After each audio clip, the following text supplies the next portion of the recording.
नमस्कार, आप देख रहे हैं जनता फोरम। मैं हूं आपके साथ रजत पांडे। 1955 की अगर बात करें तो एक स्लोगन शास्त्री जी ने दिया था, जय जवान जय किसान। मगर वही आज के अगर परिवेश में उस स्लोगन की हम बात करें तो जो टिकरी बॉर्डर और सिंधु बॉर्डर की बात करें तो पूरा किसान वहाँ पे इकट्ठा है और एक तरफ किसान खड़ा हुआ है और एक तरफ हमारा जवान खड़ा हुआ है उन्हें रोकने के लिए कि वो दिल्ली की बॉर्डर ना क्रॉस कर जाए। तो बड़ी विडंबना है अगर इस स्लोगन पे हम बात करें कि जय जवान जय किसान। पहले होता था कि एक पेट की रक्षा करता था, एक सरहद की रक्षा करता था, मगर आज की विडंबना देखिए कि एक तरफ किसान अपनी मांगों को लेकर खड़ा है और जवान मजबूर है, सरकार के दबाव में है और उनको जाने नहीं दे रहा, उनको रोक कर रखा है। हमारे साथ किसान आंदोलन पे बात करने के लिए सेंट्रल बार एसोसिएशन लखनऊ के महामंत्री संजीव पांडे जी हैं। पहले तो संजीव पांडे जी, जनता फोरम में बहुत बहुत स्वागत है आपका। धन्यवाद रजत जी, आपका बहुत बहुत आभार। संजीव जी, ये 2-3 किसान बिल आए हैं जिन पे इतना बड़ा आक्रोश मचा हुआ है। किसान अपने घरों को छोड़कर बॉर्डरों पे मौजूद हैं, टिकरी बॉर्डर हैं, सिंधु बॉर्डर हैं, हर जगह मौजूद हैं। इतनी ठंड में हम लोग घर के कंबलों से निकलना नहीं चाहते और वो खुली आसमान में सोने को मजबूर हैं। कैसे देखते हैं इन बिलों को सर?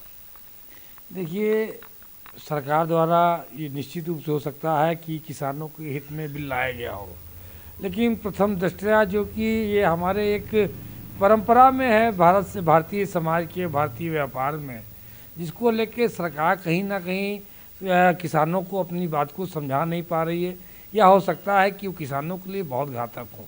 उसमें जैसे कुछ चीज़ें हम देख रहे हैं किसान बिल पे, एक तो कॉन्ट्रैक्ट फार्मिंग है।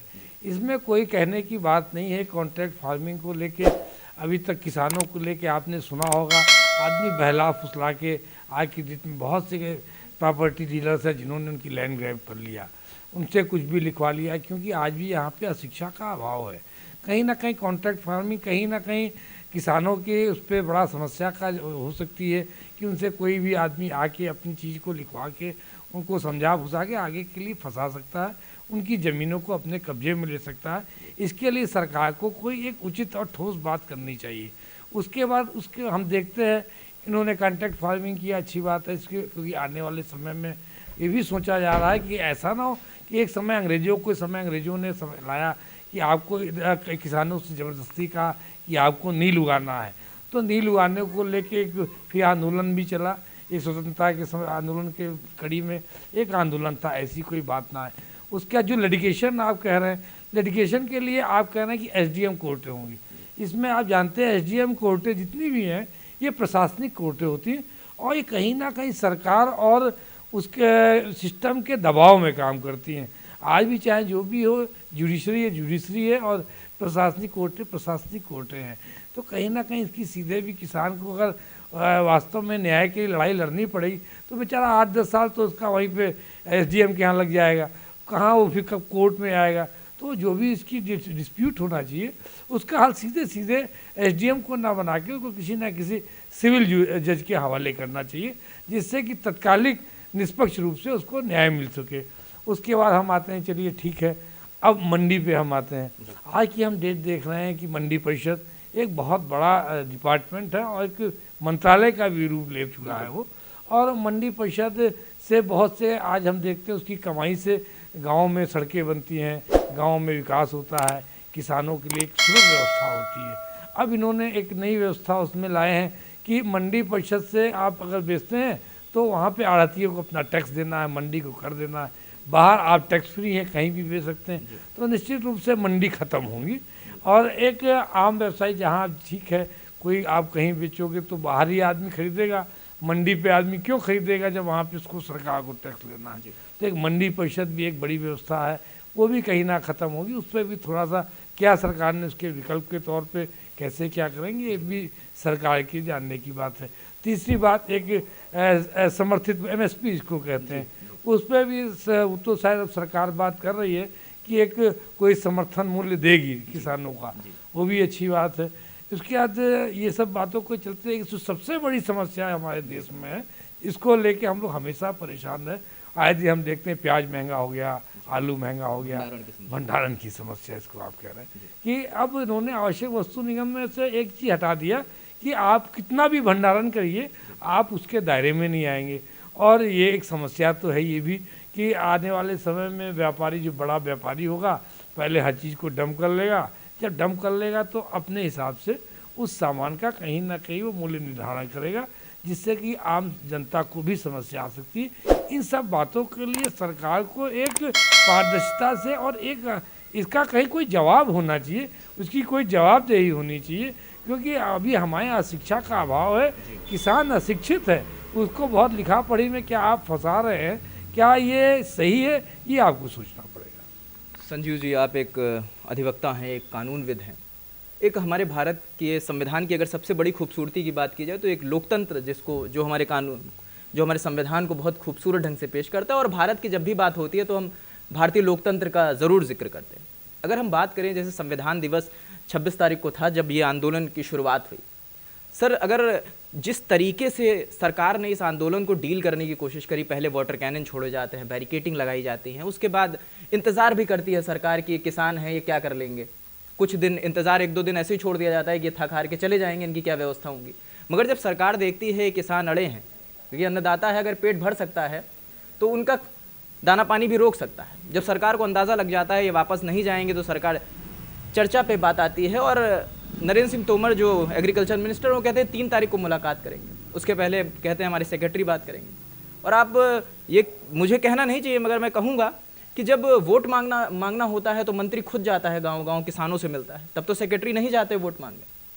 ये एक बड़ी विडंबना है कि सर 26 तारीख से आंदोलन चल रहा है और 3 तारीख की डेट दी जाती है। कैसे इस तरीके को, इस रवैये को सरकार को कैसे देखते हैं आप?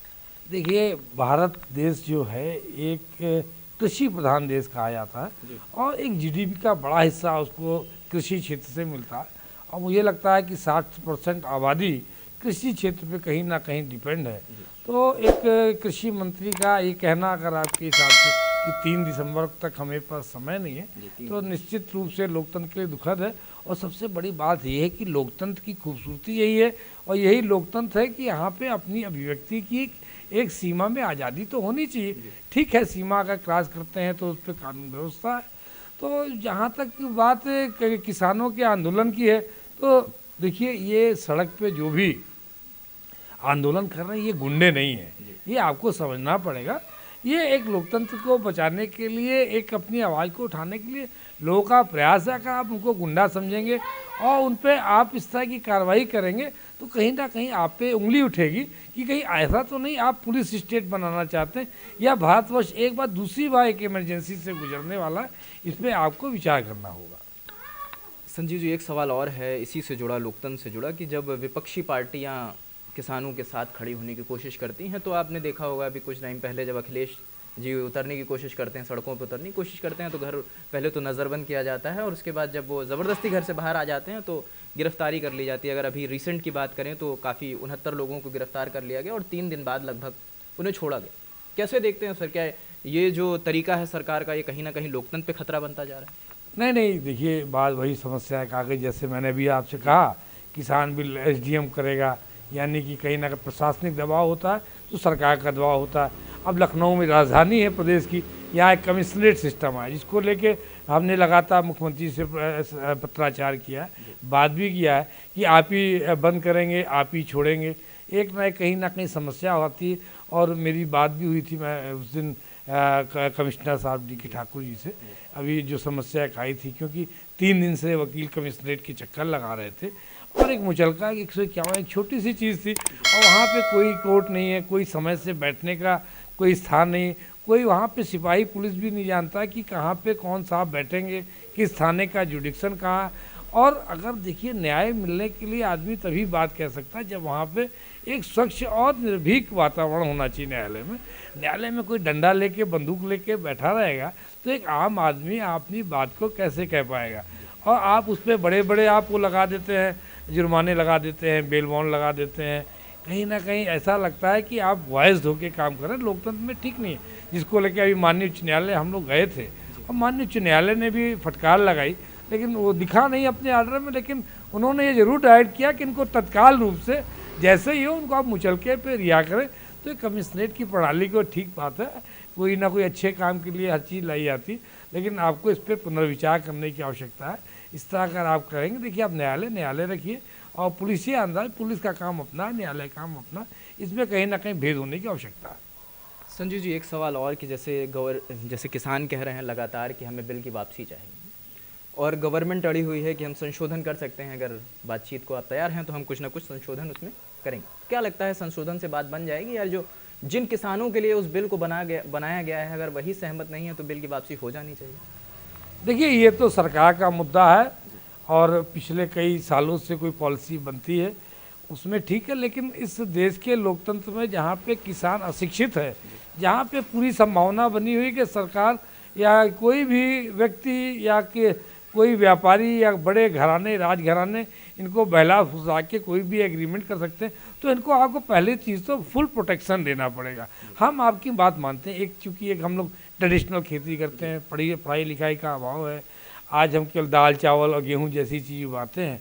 हो सकता है कि जब आप कॉन्ट्रैक्ट फार्मिंग होगी तो हो सकता है कि एग्रीकल्चर जो भी है आपका, वो आप कहीं ना कहीं उसको व्यावसायिक रूप से आप खेती करेंगे और उत्पादन जो होने चाहिए जो नहीं आप कर पा रहे हैं वो भी करेंगे। लेकिन इसको सब कुछ देखते हुए फिर भी आपको एक किसान को प्रोटेक्शन, एक विश्वास देना पड़ेगा। एक कमेटियाँ हर ज़िले में, हर ग्राम सभा हिसाब से आपको बनाना पड़ेगा और उसमें कोई ना कोई एक विधिक जानकार या कोई अधिवक्ता के रूप में परमानेंट एक पैनल ऐसा होगा जो कि उसकी परमानेंट निगरानी करे। अगर देखिए, किसान हमारा अन्नदाता है, इसको इसके बिना जो लाल बहादुर शास्त्री जी की बात कर रहे हैं, बहुत सही बात है कि जय जवान के जय किसान। देखिए, नेताओं का अभाव है, लाल बहादुर शास्त्री जैसे बड़े नेता देश में रहे नहीं।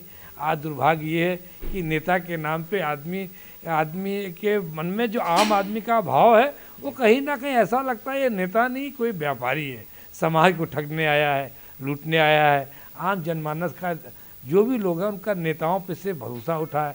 कहीं ना कहीं नेताओं को भी अपने आचरण को आम जनता के बीच में दिखाना पड़ेगा, क्योंकि हम देखते हैं जो भी नेता है उनका रहने का तरीका, उनका लाइफ स्टाइल और लोग भी, तो इस राजनीति को बचाने के लिए कहीं ना कहीं हम लोगों की भी जिम्मेदारी है कि एक क्राइटेरिया तैयार करें कि नेता कैसा होना चाहिए और कुछ ऐसा वातावरण बनना चाहिए देश में कि लोग जैसे बच्चों को आईएएस आईपीएस बनाते हैं, बच्चों को नेता भी बनाने का प्रयास करें। बहुत खूबसूरत बात कही संजीव जी। एक आखिरी सवाल, जैसे हम लोग ने देखा कि जब फीस माफ़ी का मुद्दा उठा तो आपने एक बड़ा आंदोलन चलाया, अधिवक्ता सड़कों पे आ गए, विधानसभा का घेराव हो गया और 25-30% माफ़ी भी प्राइवेट इंस्टीट्यूशंस ने करी।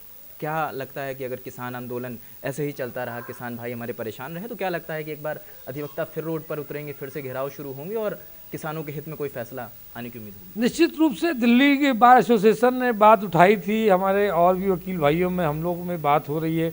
जो हम लोग को सबसे ज़्यादा जो खटकने वाला पॉइंट है वो इस किसान के मुद्दे पे बिल में जो इनकी अपील है, जो इनकी जो भी मुकदमेबाजी होगी या जो भी कहना होगा इनको, जहाँ गुहार लगाना, वो एसडीएम कोर्टें हैं। एसडीएम कोर्टों के बारे में मैं नहीं कहना चाहूँगा, लेकिन सभी जानते हैं कि क्या व्यवस्था है। ये एसडीएम कोर्टों से कितनी जल्दी कैसे निष्पक्ष न्याय मिल पाएगा एक गरीब किसान को, इसके लिए सरकार को सोचना चाहिए और सीधे सीधे इसके लिए जनपद न्यायालय है, उसमें सिविल जज है, इनकी सहभागिता हो जाएगी तो किसानों का विश्वास बढ़ेगा उससे। शुक्रिया संजीव जी। ये हमारे साथ सेंट्रल बार एसोसिएशन के महामंत्री संजीव पांडे जी थे, जिन्होंने अपनी बात बड़ी बेबाकी से रखी। अगर इस साक्षात्कार से जुड़ा कोई भी सवाल हो तो हमारे कमेंट सेक्शन में ज़रूर बताएं। आपके सवालों को लेकर हम फिर से एक बार संजीव पांडे जी से मिलेंगे और हर सवाल का जवाब आप तक पहुंचाने की कोशिश करेंगे। शुक्रिया।